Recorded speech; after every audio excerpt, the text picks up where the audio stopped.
nahulog po ang puso ko sa heart. Magandang umaga po. Ay, mali pala pa. Blessed Sunday po. Paabono na lang po. Blessed Sunday po sa lahat. Siguro naman po ay tayo ay galak na galak. Ngayong umagang ito, tayo po ay magpupuri at magpapasalamat sa ating Panginoon. Ngayong umaga pong ito, ang topic po natin, ngayong buwan na pala ito ay about praise and worship. Nung binigay nga nito sa akin ni Pastor, katatapos lang po nung message nung last month, sabi niya, Brother Hill, July 6, naka-schedule ka. Sabi ko kay Pastor, so hindi pa ako bigyan ng kalendaryo para bibilugan.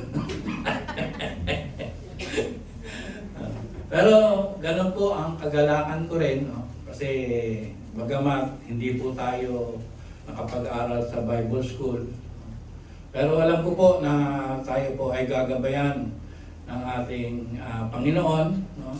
Sa awa ng Diyos. Tayo po ay unti-unti po na nabibigyan ng wisdom para tayo po ay makapagmensahe. Totoo pong mahirap po tumayo rito. Totoo po na mahirap pong mag-aral. Alam po ni Elder Amalia, Elder June. Dahil kami po ay mga andi dito na po, senior, no? Ang utak po namin ay parang pag may naisip kami, mamaya-maya nakalimutan na. Kaya kailangan ho, masipag din magsulat at yun po ang wala ako. Hindi ko po akalain na gagamitin ako ng Diyos. Kasi nung nag-aaral po ako, talagang hindi po ako talaga mahilig mag-aaral. Talagang puro diskarte lang po ang hilig ko. Hindi po talaga yung, wala po sa akin yun na hindi ko naisip na pagdating ng araw, no, gagamitin ako ng Diyos kahit na ganun lang po ang aking kapasidad sa aking buhay. No? Pero talaga pong wala pong imposible sa Diyos. Amen po? Lahat po posible sa Panginoon. Magtiwala lang tayo sa Kanya. Ngayong umaga pong ito, tayo po ay mag-aaral. Ang awit 103 po ay sinulat po ng Haring David, ni Haring David. At ito po daw ay sinulat ayon kay Pastor na meron na po siyang edad. No? At sa senior years na rin siguro siya. Alam niya na po at kilala niya po ang kanyang Panginoon. Kaya gano'n na lang po ang kanyang damdamin, no? Kanyang mga sinulat sa awit na ito na talagang makikita natin, no? Kaya nga Tagalog po yung pinabasa ko kay Sister Jane kasi sabi ni Pastor, Tagalog ang ano mo, pero gagamitin ko English. Kasi mas mauunawaan po natin, no? Kung gaano kakilala, no? Gaano ang pagkakakilala at pagtitiwala ni Haring David sa kaniyang Diyos. Kasi marami na po siyang battles, marami na po siyang mga nangyari sa kanyang buhay na laging kasama niya ang Diyos. Kaya po dito sa ating tema po, title po ay Call to Worship, Call to Praise.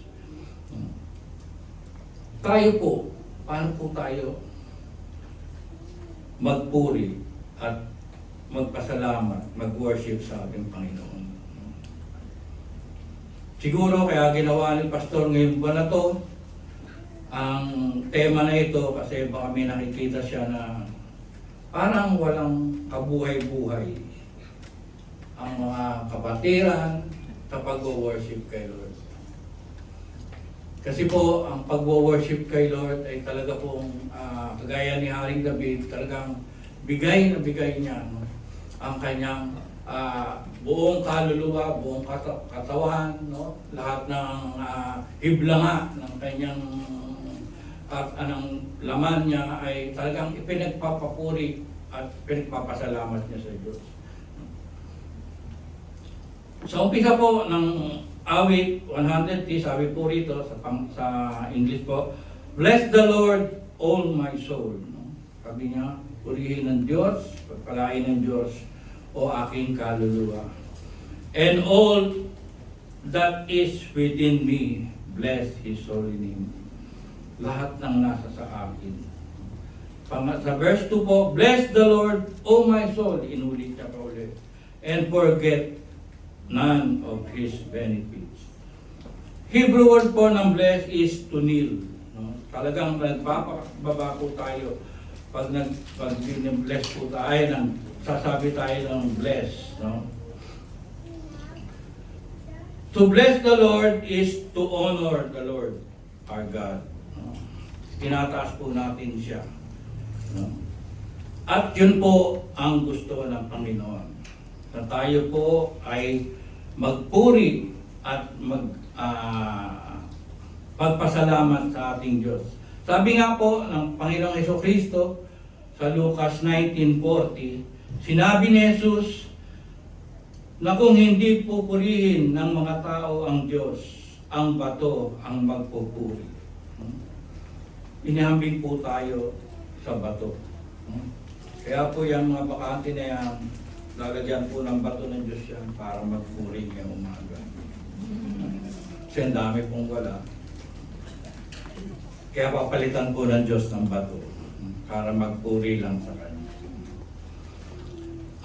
Si Haring David po ay may intensely na pagpupuri. Masidhi, matinding pagpupuri. Ganon po ang puso ni David. Gayon din purihin ng Panginoon. Sabi nga po sa verse 1, everything that within me, all that is within me. No? Lahat ng pagkatao mo, lahat ng hibla, sabi ko nga kanina, ng pagkatao mo ay dapat ipapuri sa Diyos. Ang whole being po natin. Tayo po ba, pag nasa church po pa tayo, ibinibigay po ba natin lahat-lahat sa ating Panginoon? No? Minsan po, attend tayo ng Sunday, pero yung problema, dinadala rin natin sa church. Hindi tayo makapagpuri ng maayos dahil nga po, purong-puno ang ating kaisipan ng mga problema. Hayaan na po natin sa Diyos ang problema. Siya po ang kakilos doon. Ang trabaho lang po natin ay purihin siya at sambahin sa oras na tayo po ay nasa iglesia. Habang tayo po ay nagpupuri sa Panginoon, ibigay po natin ang ating lakas, ang ating kaluluwa, no? Sa pagpupuri at bahala na po ang Diyos na kumilos sa lahat po ng ating mga suliranin sa buhay. Tandaan niyo po, sabi sa Bible, hindi kita iiwan, hindi pababayaan. Mag-focus po tayo kay God, kay Jesus Christ, no? Pag tayo nandito sa iglesia. Para andun po yung ating masidhing pagpupuri. No? Talagang ramdam natin na ang Diyos ang kumikilos sa ating buhay. Nung po ako ay bagong Kristiyano, kami po ay, nung bata kami po ay nasa Protestant Church, diyan po sa May Lipanto, kung sino po nagagawi doon. Recto Lipanto, kanto po yun ng United Church of Manila. Malilit pa po kami, elementary kami. Yung chewing ko po, sumalangit na ang kaluluwa, every Sunday po yun. Susunduin kami sa Project 8, doon po kasi kami nakatira, dadaling kami sa May Lipanto. Every Sunday po yun, yung chewing po yun. Talagang dinadala kami sa church. Nandun po kami nagsa-Sunday school, hanggang sa mga kapatid ko, ay nasama na sa choir. No, pero iba po yung praise and worship ng Protestant. Hymnaryo po ang ginagamit nila yun doon. Hindi po kagaya sa atin, ano, talagang joyful, no? Talagang ano. Nang napunta ko kami sa Pentecostal Church, iba naman po ang praise and worship ng Pentecostal. Alam na po natin yan. No? Talagang live na live po. No? Talagang ramdam na ramdam po niyo ang presensya ng Diyos. Ngayon din po, ganun din po sa atin. No? Talagang mararamdaman natin yung presensya ng Diyos pag tayo ay nagpupuri. Kaya meron po akong medyo culture from the Protestant to Pentecostal worship. No? Lalo na po nung kami ay unang-una, no, Pentecostal worship, talaga pong nawinta kami ni Sister Adeline yung isang pinunta namin siya. Talagang meron pang parang lumalangoy. Talagang masya, ano ba to? Talaga bang kalooban ba ng Diyos to? Pero nang tumatagal po, talagang mararanasan mo talaga yung presensya ng Diyos. Hindi mo malaman, maiiyak ka, tutuwa ka. Dahil nakilos talaga po pag tayo po ay nag-worship sa Panginoon. Lalo na pagka punong-puno tayo ng problema at tayo ay talagang nag-focus sa presensya ng Panginoon. Talagang yung overflowing po, diba, ang mararanasan natin. Sabi po rito, forget not His benefits. Many people forget the blessing. Many people forget the Lord because of blessing. Minsan, pinagpala tayo sa pera, nakakalimutan natin ang Panginoon. Minsan, humihingi tayo sa prayer, sa Adre, pakipag-pray nyo nga po ako, makakuha ako ng trabaho. No? Tapos may kondisyon pa pa kay Lord, Panginoon, pag may trabaho na po ako, maglilingkod po ako sa iyo. Binigyan ng magandang trabaho, pati linggo, nagtatrabaho. Makalimutan ng Panginoon. Pinagaling sa karamdaman, sa kalusugan, Panginoon, pagalingin mo po ako. Talagang maglilingkod po ako sa iyo. Sasama po ako sa music team para magpuri nung pinagaling napunta sa iba. May prayer na, Panginoon, bigyan mo po ako ng boyfriend, girlfriend. Dadalhin ko po sa inyo. Patatanggapin ko po. Nung nagka-girlfriend, nagka-boyfriend, napunta na kung sa ibang religion. Nakalimutan ng Diyos. At marami pa kong pinagpapala na nakakalimutan ko ang Diyos. Gayon din po naman sa hard time. Inuuna, solusyonan ang problema kaysa lapitan ang Panginoon. Pero meron naman na talagang sobra ng hirap ang problema kaya nalapit na sa Diyos. Huwag po natin kalimutan yung mga benepisyong ibinigay sa atin ng Diyos. Napakarami po niyo yung mga benepisyo na ito para hindi natin siya purihin at luwalhatiin. Hindi lang ho physical benefits ang binibigay ng Diyos sa atin. Ano po yun?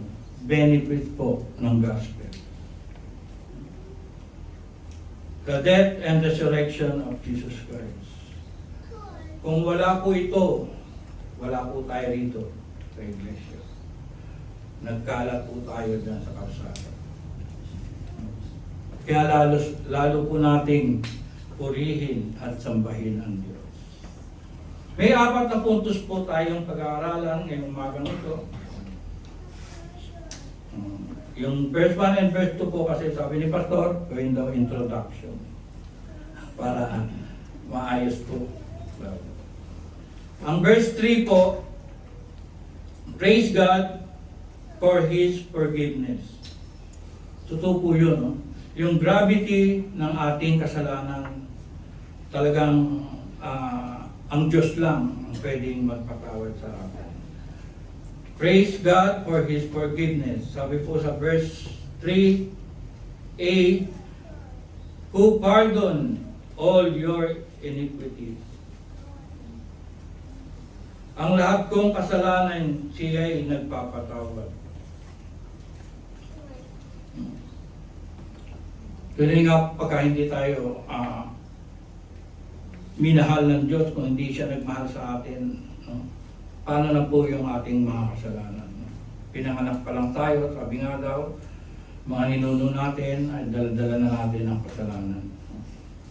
Sabi po sa Romans 3:23 hanggang 24, sapagkat ang lahat ay nagkasala at walang sino mang nakaabot sa kaluwalhatian ng Diyos. Ngunit, dahil sa kanyang kagandahang loob, siya ay pinawalang sala na niya sa pamamagitan ni Kristo Jesus na siyang nagpapalaya sa kanila.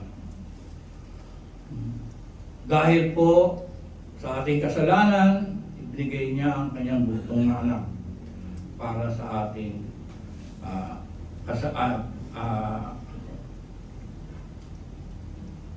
pawalan sala para sa atin. No? Ganun po tayo kamahal ng Panginoon, ng ating Panginoon. Kaya, ibigay po natin sa Panginoon Hesus Kristo ang lahat ng papuri, lahat ng pasasalamat. No? Ganun man kabigat ang ating kasalanan, pinatawad pa rin tayo ng Diyos dahil sa kanyang bugtong na anak na ibinuhos ang dugo at katawan sa krus. Kung wala ho ang Panginoong Jesucristo, tayo po ay makasalanan pa rin. O hindi ho tayo aabot sa kaluwalhatian ng Diyos. Dahil nga tayo ay mahal na mahal ng Diyos. Tayo ay talagang pinagpala na nilalang na nakakilala kay Kristo Jesus, tayo po ay pinawalan sala ng ating Panginoong Jesucristo. Pangalawa po, praise God for His healing. No? Sabi po, there are 4 kinds of healing. Unang-una po, yung natural healing. Pag tayo po ay nasugatan, diba, talaga po yun ay gumagaling, bumabalik sa dati. Yan po ay tinatawag na natural healing. Yung scientifically healing, yun po ay about medicine, about yung doctor. No? Po, pinagbibigay ng reseta ang doktor pag nagpatingin ka, no? Yung ating mga maintenance, no? Lagi nating iniinom, no? Kailangan po ng ating katawan yun.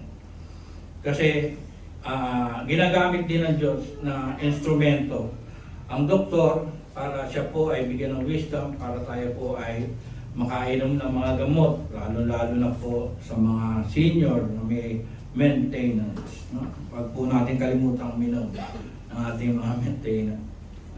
At ang pangatlo po, yung supernatural healing. Ito po yung miracle ng Panginoong Jesucristo. No? Marami po siyang pinagaling nung siya po ay nandito pa sa lupa. No? Yun po ay supernatural healing na pinakita ng Panginoong Jesucristo dahil na rin po sa atin, sa pagmamahal niya sa atin. At ang pang-apat po, yun po ang gustong-gusto natin, no? Ang healing na ito is enter in His presence. Ano po yun? Pag tayo po ay patay na. Heal na tayo. Wala na po tayong kahirapan, no? Dahil nasa feeling na po tayo ng Panginoon. Sino po gusto? Ayaw pa muna, no? Marami pang gagawin. Marami pang abala sa enter in His present healing. Sabi nga po, who heals all your diseases, sa verse 3b. No? Sabi nga sa Isaiah 53:5, alam na po natin sa English po dito, sabi, By His stripe, we are healed. No? Ito po yung pinatutungkulan sa Panginoong Jesucristo. Sa Tagalog po, basahin ko po yung Isaiah 53:5. Ngunit dahil sa ating mga kasalanan, kaya siya nasugatan. Siya ay binugbog dahil sa ating kasamaan. Tayo ay gumaling dahil sa paghirap na dinanas niya at sa mga hampas ng kanya tinanggap. By His stripe, dahil sa mga sugat, sa mga bugbog na tinanggap ng ating Panginoon sa Kristo, tayo po ay gumaling. Amen po ba doon? Tunay po na wala tayong dahilan para hindi tayo magpuri at magpasalamat sa Panginoon. At number 3, praise God for the salvation from the pit. Verse 4, sabi doon, who redeemed your life from the pit, who crowns you with loving kindness and compassion. Sa Tagalog po, sa bingit ng kamatayan, ako ay inililigtas at pinagpapala ako sa pag-ibig niyang habag. God rescues believers from destruction and shower them with His love and mercy. He redeems your life from the pit. Ang Panginoon po, so Kristo, ang nag-redeem ng ating buhay para tayo po ay maiahon sa destruction. Pit refers to destruction, specifically eternal separation from God. Inalis po tayo doon. Inilapit tayo sa ating Panginoong Jesucristo. Being crowned and precise God's lavish blessing of love, mercy, and compassion. It suggested that God's love surround and protect believers, bestowing honor and dignity upon them. Ipinagkaloob po ng Diyos ang kanyang dangal at ang kanyang dignidad sa ating lahat. Yung pit daw po dito, according to Pastor, ay ang nagbibigay ng blessing sa atin dito. Yung crown of God, love and mercy ay hindi tayo pwedeng iwalay sa Diyos. No? Sa pag-ibig sa Diyos. Ibig sabihin, kahit lumakad tayo sa lahat ng pagsubok, i-enjoy po daw natin yung crown of love and mercy na ibinigay o ipinatong ng Diyos sa ulo natin. Dahil part tayo ng kanyang royal family. Kaya wala pa tayong rason para hindi siya pagpalain. Dadaan lang po yan ang mga pagsubok. Kakayanin po natin yan dahil tinubos na tayo ng ating Panginoong Jesucristo. Wala na pong imposible. Lahat po posible na dahil kasama natin ang Diyos. Meron po rito pina-research sa akin si Pastor, Greek word sa Book of Timothy. Ang word po ay hakele para taken. Sabi ko, Pastor, ano ba naman yung word na yan? Parang hindi ko makikita eh. Ginugel ko po, nakita ko naman. At sabi po rito, ang ibig sabihin daw po yan para taken is precious or good deposit. So tayo po ay tunay na mga Kristiyano. May deposito po tayo kay Kristo. Ano po itong deposito na ito? Ang example po dito, sabi ni Pastor, kung tayo po ay magluluto, gamitin na po natin yung pagluluto. Ng ating mga pamilya, tayo pang magluluto. At nagbukas ka ng rep at walang laman, tayo po ba ay matatakot o mag-aalala. No? Dahil meron nga ho tayong Hekele para teket, may deposito po tayo. Ibig sabihin, kung meron kang debit card, alam mo may debit card ka, may deposito ka sa bangko, kahit maubos yung laman ng rep na yan, alam mo, may papakain ka pa rin sa ating mga anak. Lalo na kung ang anak natin ay malalakas kumain, doon po tayo mangamba. Dahil mas malaki po ang gagastusin natin. No? Pero kung tayo po ay may deposit, sabi nga, hindi po tayo mag-aalala. Ganun po ang karanasan ni David. No? Kaya niya po na isulat ito, Psalms 103, dahil marami na po siyang karanasan. May deposit po siya sa Panginoon. No? Ano po ang mga deposito niya?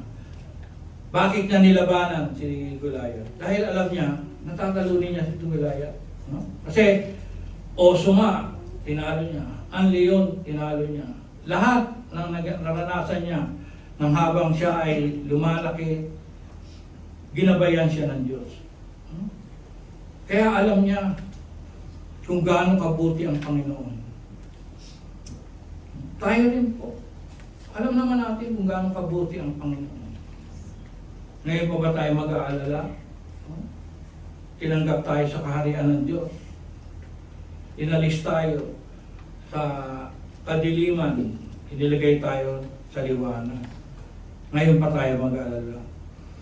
Yung lagi ko nga sinasabi sa aking asawa, kay Sister Adeline, may Diyos tayo. Huwag po tayo mag-alala. Kung tayo man po ay lumalakad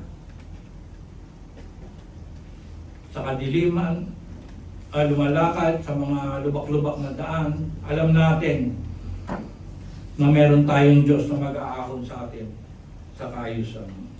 Dahil meron po tayong deposito sa ating Panginoon. At pang-apat po,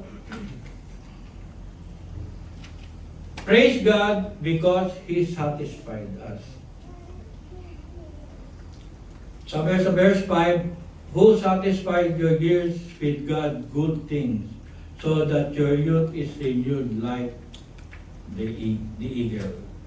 Sa sarili ay dulot niya'y kasiyahan habang buhay. Kaya naman ang likas ko ay lakas ng kabataan tulad ng sa agila ang taglay kong kalakasan. Yung tinatawag, yung sinasabi po ritong good things ay hindi po yun worldly definition. Hindi po yun mga good things, yung halimbawa mga sinusot natin, kinakain natin, tinitirahan natin, lahat po yun good things. Pero hindi po yun ang ibinabanggit dito ni Haring David. Basahin po natin ang Romans 8:28. Sige po, po tayo ng Bible. Sabi po sa Romans 8:28, and we know that God causes all things to work together for good to those who love God and to those who called according to His purpose. Pinapakita dito ni David na iba ang definition ng good ng Diyos. Iba ang good ng Diyos at sa good ng tao. Yun daw dapat ang ating tuklasin, sabi ni Pastor. Tuklasin po natin yung good ng Diyos, hindi yung good natin, na alam natin.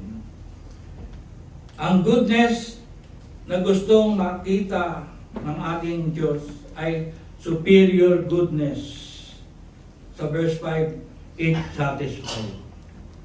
Totoo po yun, no? Minsan meron tayong dumadaan tayo sa problema. No?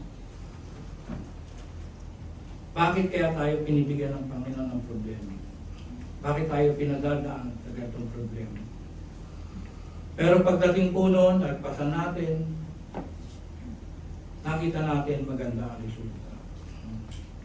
Pero nung una, andun po yung pag-aalala na natin, no? Pero pagdating ng ayos na po, kaya pala ako pinadaan ni Lord sa ganun. Meron pong lang tinuturo sa akin. Naranasan niyo na po yun. No? Nung umpisa talagang napakapangit, napakahirap. No? Pero the end of the day, nung nalagpasan na natin yung problema na yun, sabi nga, work together for good. No? Talagang ganun po ang pag-ibig ng Diyos. Encourage believers to trust in God's plan and sovereignty, even when they don't understand what is happening. It assures them that even in the midst of suffering or hardship, God is working all things together for their ultimate good according to His divine purpose. Hikayatin daw po natin ang mga mananampalataya na magtiwala sa plano at kapangyarihan ng Diyos kahit hindi maunawaan ang nangyayari. Sinisiguro at tinitiyak ng Diyos kahit dumaan sa anumang pagsubok, gumagawa ang Diyos para sa ikabubuti ng mga nagmamahal sa Kanya. Totoo po yun na talagang hindi po tayo iiwanan ng Diyos. No? At sa huli po, basahin po natin ang Romans 8.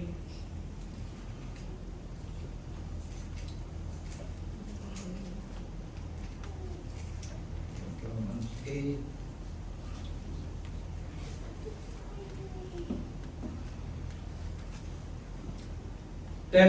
Hanggang 39. Sapagkat natitiyak kong walang makapaghiwalay sa atin sa kanyang pag-ibig, kahit ang kamatayan o ang buhay, ang mga anghel o ang mga pamunuan, at ang mga kapangyarihan, ang kasalukuyan o ang hinaharap, ang kataas-taasan o kalaliman, o alinman nilalang ay hindi makakapaghiwalay sa atin sa pag-ibig ng Diyos na ipinagkaloob sa atin sa pamamagitan ni Kristo Jesus na ating Panginoon. Amen po ba ito? Wala pong makakapaghiwalay sa atin dahil tayo mahal na mahal ng ating Panginoon sa Kristo. Ganoon po tayo nagkakasala, ganoon po tayo lumalayo, no? Ganoon po tayo hindi nasasatisfy sa lahat ng ginagawa ng Diyos. Pero wala pong makapaghiwalay sa atin sa pag-ibig ng Diyos. Kaya po, sa umagang ito, naway sa oras po na tayo po ay nag-aawitan, nagpe-praise and worship, no? Nagpupuri sa Panginoon. Ibigay po natin ang buong-buo nating buhay. Dahil doon lang po tayo makakapagpasalamat sa Diyos.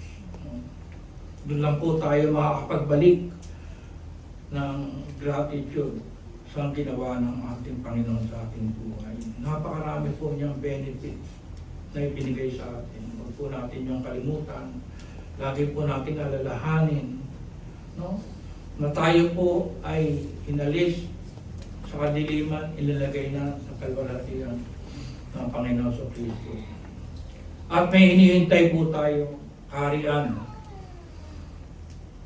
na ating tutunguhin pag tayo po ay kinuhanan ng Diyos.